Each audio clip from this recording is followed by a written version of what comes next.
কি বলবো দাদা, এই যদি দিয়েছিলি দুটা বাইগন গাছের চারা, তো বাইগন গা হয়ে গেল নিমোনিয়া। তো আমি সত্য ঢুকাই নিছি, এখন দেখো ইউরিয়া।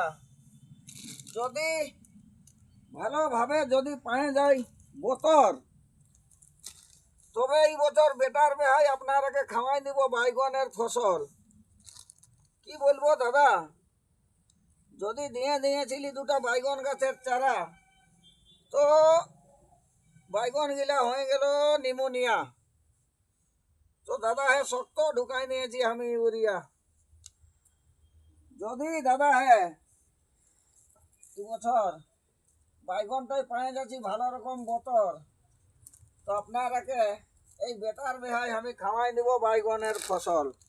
ঠিক আছে দাদারা, কোনো আপনাদের মনে কষ্ট নাই, খালি ফসলটা মারতে দাও, তারপরে আপনারাকে দেখো কিরকম দিচ্ছি খাওয়াই।